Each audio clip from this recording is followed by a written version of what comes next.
माता, जय राधे श्याम। आप देख रहे हैं तुलसी तपोवन यूट्यूब चैनल और इस वीडियो में हम चर्चा कर रहे हैं कि होली कब की है, 24 की है, 25 की है या 26 की है। ये हम आपको निवेदन कर देते हैं, सुनिएगा।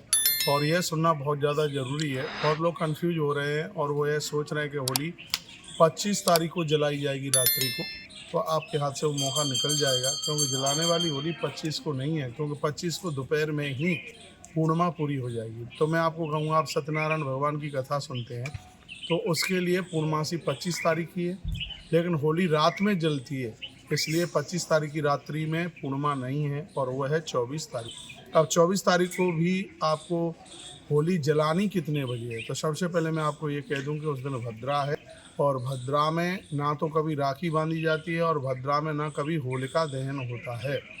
तो इसके लिए अब टाइम, तो सबसे पहले मैं आपको कह दूं कि भद्रा है 9:24 से आरंभ हो रही है, यानी 24 तारीख को, जो कि रात्रि को 10:27 तक कुछ सेकंड, 10:27 कुछ सेकंड, लेकिन उसके बाद में भी कुछ ऐसा टाइम होता है कि वो छोड़ना पड़ता है। इसलिए होलिका दहन का सही समय 11:14 से आरंभ हो रहा है और इसी समय में आप होलिका दहन कीजिए, तो वह हमारे और आपके लिए, सबके लिए शुभ होगा। एक बार फिर मैं कहूँगा कि होलिका दहन का टाइमिंग्स रात्रि 24 तारीख की रात्रि को 11:14 से आरंभ हो रहा है और इसी टाइम में आप होलिका दहन कीजिए। अब बात रही होली पूजन की। होलिका का पूजन करने से नकारात्मक स्थितियां सब खत्म हो जाती हैं, इसलिए होलिका पूजन की भी एक बहुत बड़ी महत्वता बताई गई है। तो मैं आपको यह भी कहना चाहूँगा कि 9:56 पर पूर्णिमा आरंभ हो रही है 24 तारीख को, लेकिन उसमें भद्रा आरंभ है, इसलिए उसमें आप पूजन नहीं कर सकते हैं।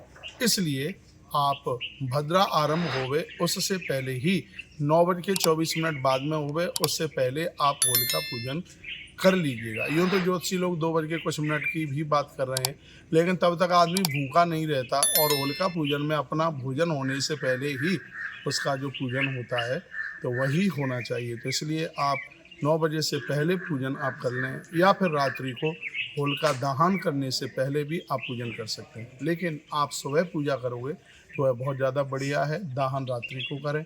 जब होलिका का दहन होता है तो उसमें श्री प्रहलाद जी महाराज का यह आह्वान किया जाता है कि हे प्रभु, आप प्रहलाद की रक्षा कीजिएगा और होलिका को समाप्त कर दीजिएगा। होलिका का एक दूसरा नाम ग्रंथ में ढूंढुला है। तो मैं फिर आपको ये कहना चाहूँगा कि होली का उत्सव एक अद्भुत उत्सव है, चारों वर्णों का उत्सव है, बड़े हर्ष और उल्लास के साथ में इस उत्सव को मनाइए। अब बात रही तो फिर धुलेंडी फिर कब की है, धूल मिट्टी वाली होली कब की है, तो इसमें गैफ नहीं होना चाहिए। भले ही प्रतिपदा पड़वा 26 तारीख को मनाई जावे, लेकिन आप जो होली है, जो दूसरे दिन की जो होली खेली जाती है, 25 तारीख को ही मनाइएगा। अब बात रही कि उस दिन ग्रहण है, तो अपने भारत में चंद्र ग्रहण बिल्कुल भी नहीं है, और देशों में है। अपने भारत में कोई ग्रहण नहीं, कोई उसका कोई सूतक नहीं, इसलिए 25 तारीख को हम धुलेंडी होली मनाएंगे और 24 तारीख को होलिका दहन करेंगे। तो आप बहुत आनंद के साथ में होली का उत्सव मनाएं। आप सभी को होलिका उत्सव की बहुत बहुत मंगलमय बधाई और शुभकामनाएं। मैंने एक एक मिनट और सेकंड टाइमिंग्स की आपको बताई है। 11:14 से ही होलिका का आप दान कीजिएगा। पूजन सुबह 9:24 से पहले कर लीजिएगा, तो यही अति उत्तम होगा। बहुत बहुत धन्यवाद वीडियो पूरा सुनने के लिए। वीडियो आगे भी भेजें जिससे और भी लोग इससे लाभान्वित हो सकें। जय श्री कृष्ण, जय श्री राम, जय गौ माता, जय राधे श्याम। अगली वीडियो में मैं ये चर्चा कर रहा हूँ तो होलिका दहन की राख का क्या किया जाता है, इसको किस प्रयोग में किया जाता है, इसको आप किस चीज़ में लें, यह भी मैं आपको बताऊंगा। क्या होलिका को जलाने के बाद में क्या उसकी प्रदक्षिणा परिक्रमा भी लगती है, यह भी आप सुनेंगे। तब तक इंतजार करते रहिए और अपना ख्याल रखिएगा। होली का टाइम है, अपने परिवार को बच्चों को शराब से, हर किसी प्रकार के एमाल से बचा करके रखना, क्योंकि इस समय में, होली के समय पर, दो तरह के लोग दिखाई देते हैं। एक प्रहलाद के पक्ष वाले लोग होते हैं, दूसरे हिरण्यकश्यप के पक्ष के लोग होते हैं। जो हिरण्यकश्यप के पक्ष के होते हैं वो शराब पी करके झूमते हैं, और जो प्रहलाद के पक्ष के लोग होते हैं वो भगवान के नाम का कीर्तन करते हैं। हम और आप सब प्रहलाद के पक्ष में खड़े होकर के भगवत नाम उच्चारण करेंगे।